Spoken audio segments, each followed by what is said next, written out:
You know what? I have this theory that every single issue on this planet plaguing us right now can be distilled down to two things, to two culprits. You're about to say capitalism. Yes, it's capitalism and it's the patriarchy. Not men, not men. Men is not the patriarchy. It's a system. So the systems of capitalism and the system of patriarchy. Every single problem. Like this, for example. Yeah. Name a problem. Like this, for example. It's because the studios want to make money. Capitalism. There we go. Yeah, but I think it's greed more than it's because like no, because like capitalism also means freedom to trade stuff. Yeah, and that's a good thing about that. I don't I don't want to completely. I'm not about to. I'm not a communist. I come from a former communist country, so I'm definitely not a communist. I don't want to, do the socialism or do the communism. I think people want stuff, and it's okay to want stuff. I mean, look at me. I bought Lego for 100 quid. I mean, I don't think it's going to be controversial to say that you can take the best man-made system. There's going to be problems with it, and capitalism has problems. Surprise, surprise, as many others do. But yes, that thing you can distill down to capitalism. Yeah, I think that's kills art. That's the bad side of capitalism. Yeah, as soon as you look for primarily what is going to make me money, you're killing the art. Full stop. It's really annoying to me that there are just so many franchises and sequels and prequels going on at the moment. Yeah, I think, so that is sort of being overprotective and overly cautious, and that is absolutely not contributing to the health of the industry. Yeah.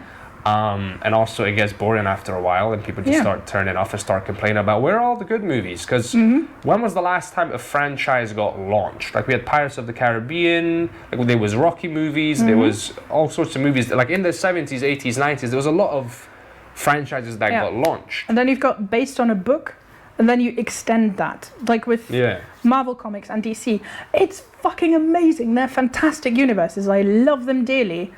But why do we need a spin-off for every single side character played by an already famous actor or actress? I mean, nothing against John Cena. I loved him in Peacemaker, but I love most of them. We're about to watch Kenobi, and we're very excited here. We're really excited. But like, this household is a Star Wars household. I'm about to find out. This household is every house. You've got Middle-earth up there, you've got Shakespeare, you've got D&D, what else have we got? I mean, I saw this, I was going to ask you about this series of books over there. Yeah, there's lots of Pratchett. My partner's really into Star Trek. It is a nerd household. There's a dragon there, so I'm guessing some sort of... Oh yeah, those are, heirlooms. But yeah, there's a lot of nerd cultures. I'm not against franchises, but I'm thinking, looking at stuff that's in the cinema right now, 60-70% is just franchises. I'm like, it's great, but why is that all we do? Where are the news stories? And they're usually with writers who are not being, this is going to sound very controversial, employed and being forced to do a certain thing by big studios. Right. Because you can't... So what's the controversy here? Well, so you're saying that people that take chances don't get as many jobs necessarily, or it takes longer for people that are more sort of willing to take risks. Like you said earlier, it's you can either have the money or you can have your art. I don't think it's either or. Ideally, because ideally, to be fair to studios, you can't make a movie without money. True. You can make a movie without money. You can't make a really high quality one that many people will enjoy. Not even the majority, just enough people will enjoy. Like you need money to create stuff. Totally, yeah. Unless we're all just doing it as volunteers. No, that's fine. I do believe in paying artists, and I do believe in paying your actors, your editors, your camera people, your sound people, all of that. I do believe in that. But it's so do I, because I'm trying to get a living from it. But it's more difficult believe in food, it's more difficult to get your script for an original idea with actors nobody knows through a studio into production than when you're saying, okay, we're going to do another insert franchise here.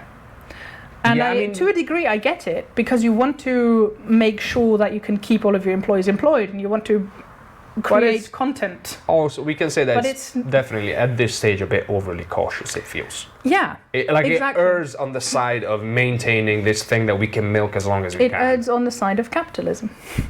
There's on the side. I don't like to use the term capitalism, because there's so many. Capitalism is not just one thing. There's so many ideas that come into capitalism, but it's definitely the unhealthy side of capitalism. Yeah. I think we can agree on that. That's why, I don't get my. It's not like I get my hackles, but I'm like, no. Wait.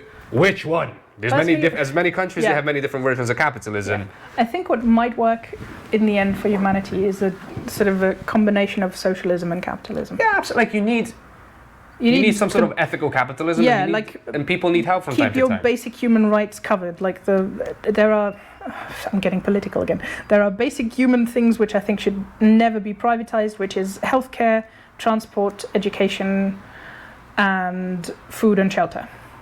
Right. I think those are fundamental human needs and human rights, and they should never be privatized. Those should all be state-funded and state-guaranteed. But again, that's my personal opinion. Obviously, you can, go on. Fair enough. I mean, I'm not about to go into this debate because I'm not equipped to go into this debate at this stage. Yeah. I also don't want to say that, I just watch indie films, it's so much better, because people are truly creative and truly do art. The truth, let's be honest, when we talk about indie films, there are bad indie films out there. There are very bad indie films out there, but there are also very cute indie films. But then the healthy industry means that you're able to have the bad ones as well. Healthy industry doesn't mean just good films all the time, 24/7. Exactly, yeah. And that also kind of brings us back to the first thing we discussed, which is objectively, those films might be okay, but whether you like them subjectively is a different thing. And I feel like if you don't get a broad spectrum of things, you will never find out what your thing is and what you like. And yes, you can't even say that there's no audience for it, when many people's favorite memory is watching some dumb 80s movie that was just so ridiculous. It's amazing. Yeah, that's another thing I really... one of my favorite German comedians, he does this thing with one of his buds not every Friday, but several times a year for a couple of Fridays. They watch really, really bad films on purpose. I did that for a while. Yeah, and it's like Mystery Science Theater 3000, a bit like that. And they watch really bad films, and they comment on them, and they dress up as the characters and stuff. It's fucking hilarious, but it only works because there are bad films. And everything, I feel like everything is very smooth and boring these days. Yeah, as a gross generalization, obviously. And that's just all boring to watch. It's like indie film. Yes, that was good. Yeah, it's the difference between if you eat mashed potato, chicken sausage, and peas every day, you will be fed. You'll have enough nutrition. That's fine, and you'll probably if that's all you know. If that's all fine. you have a lot of your nutritional basis covered. Yeah, but I think exactly. Right now, but nutrition is going. Yeah, but I'm not here to talk about nutrition. It's just an example. So like if you have that every day, you're fine. Or if you only listen to 90s pop, if that's all the music you have available to you, you'll be fine. There's enough. It'll keep you going. It'll keep you alive. But then imagine one day there's a tomato. Like, maybe you don't like it, you don't know. But you'll only find out if you try. If you know that there's a tomato, if you have access to a tomato, and if you try it. Yeah. And I feel like we need more tomatoes in the industry.